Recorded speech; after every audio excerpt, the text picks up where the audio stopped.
సరిపోతే అలాగే ముయ్యలో పోతున్నాం. గారు కొద్దిగా ముందు రండి. 217 జీవోని రద్దు చేసిన శ్రీ నారా చంద్రబాబు నాయుడు గారి నాయకత్వం, 217 జీవోని రద్దు చేసిన ఎన్డీఏ ప్రభుత్వం నాయకత్వం, 217 జీవోని రద్దు ఆశలకు పాలు పోసిన ఎన్డీఏ ప్రభుత్వం నాయకత్వం, లాలి నరసింహ గారి నాయకత్వం, ఒదే లాలి నరసింహ గారి నాయకత్వం, ఒదే లాలి నరసింహ గారి నాయకత్వం, ఒదే లాలి ఎన్డీఏ కూటమి ఐక్యత, ఒదే లాలి ఎన్డీఏ కూటమి ఐక్యత. జోహార్ నందమూరి తారక రామారావు. జై చంద్రబాబు, జై చంద్రబాబు, జై చంద్రబాబు, జై చంద్రబాబు, జై చంద్రన్న, జై చంద్రన్న.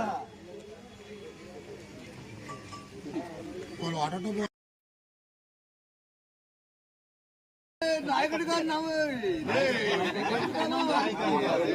నాయకుడి గారు మంచిదారు అందంగా పడాలి మనిషి అందరూ ఇంకేం పడతాడు.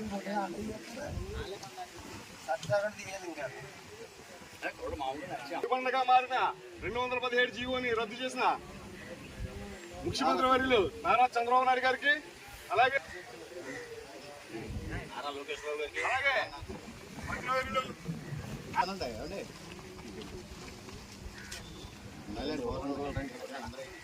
ఒరే తిరుమణాలు లేని ఊరు, తోటలు లేని ఊరు కాపుల్లో ఉండదురా.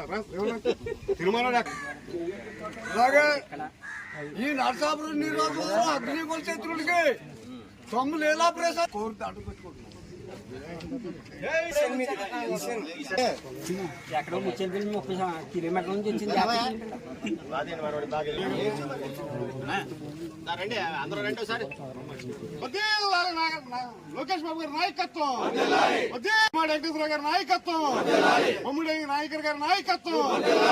జోహార్ నందమూరి తారక రామారావు.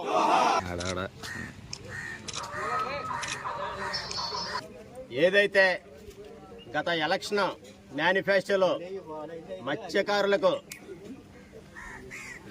గత ముఖ్యమంత్రి శ్రీ జగన్మోహన్ రెడ్డి గారు బుదిబండగా తయారైన 217 అనే ఒక జీవోని తీసుకొచ్చి మత్స్యకారులకు ఏదైతే రాష్ట్రంలో ఉన్న పెద్ద చెరువులు ఉంటాయో ఆ చెరువులన్నింటినీ కూడా మత్స్యకారులు సొసైటీల ద్వారా వేట చేసుకునే విధానం గతంలో ఉండేది.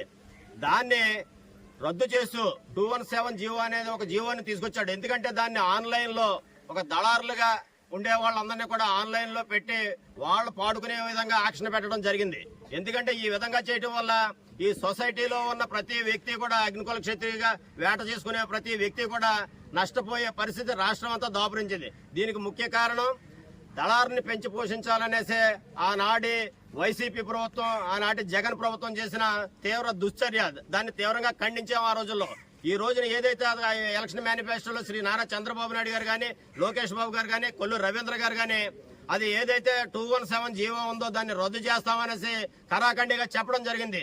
దానిని నిన్న అసెంబ్లీలో శ్రీ అచ్చెన్నాయుడు గారు, మత్స్యశాఖ మంత్రి గారు అచ్చెన్నాయుడు గారు దానికి సంబంధించి ఈ జీవో కోసం కొండబాబు గారి జీవో గురించి దాన్ని ప్రస్తావించడం, కాకినాడ ఎమ్మెల్యే గారు కొండబాబు గారు ప్రస్తావించడం, దాన్ని రద్దు చేస్తాననేసి ఏదైతే మంత్రివర్యులు ఉన్నారో శ్రీ అచ్చెన్నాయుడు గారు దాన్ని 217 జీవోని రద్దు చేస్తామనేసి ఆయన హామీ ఇవ్వటం, దాన్ని త్వరలోనే అసెంబ్లీ తీర్మానం చేసి మంత్రివర్గంలో తీసుకొచ్చి దాన్ని తీసేసే విధంగా చర్య తీసుకుంటామని హామీ ఇవ్వటం చాలా హర్షించదగ్గ విషయం. ఎందుకంటే గత ప్రభుత్వంలో 2014 నుంచి 19 వరకు తెలుగుదేశం ప్రభుత్వం ప్రతి ఒక్కరికి వలలు గాని, వ్యాన్లు గాని, మోటార్ సైకిల్ గాని అన్ని విధాలా ఇచ్చి పరిస్థితి గతంలో ఉంది. కానీ 2019 నుంచి 24 వరకు ఉన్న ఈ ప్రభుత్వం ఏదైతే ఉందో వైసీపీ ప్రభుత్వం అగ్నికుల క్షత్రియ గాని, మత్స్యకారులు గాని పూర్తిగా నిర్వీర్యం చేసింది. ఎందుకంటే మనం చూస్తా ఉన్నాం, ఒక వల ఇవ్వలేదు, ఒక గేలం కూడా ఇవ్వలేని పరిస్థితి ఈ ప్రభుత్వం తీసుకొచ్చింది. కానీ చంద్రబాబు నాయుడు గారు వచ్చిన తర్వాత గతంలో ఏదైతే హామీలు ఇచ్చారో ఆ హామీలన్నింటినీ కూడా నెరవేర్చే విధంగా ముందుకెళ్తుంది. గతంలో కూడా మనం చూసాం, మత్స్యకారులు ఇల్లు కట్టుకుంటే అందరి మీద 1 లక్ష రూపాయలు ఎక్స్ట్రా ఇచ్చేవారు. కానీ ఈ ప్రభుత్వం వచ్చిన తర్వాత చిన్నదంటే చిన్న లోన్ కూడా ఇచ్చిన పరిస్థితి లేదు. అదే విధంగా హౌసింగ్ అనేసి ఎక్కడో తీసుకెళ్లి అడవుల్లోనూ ఇచ్చి ఒక లోతు ఉన్న ఏరియాలో స్థలాలు ఇచ్చి ఒక సెంటు భూమి ఇచ్చి దాన్ని కూడా ఇల్లు కట్టుకునే పరిస్థితి లేకుండా చేసింది. కానీ చంద్రబాబు నాయుడు గారు అలా చేయాల.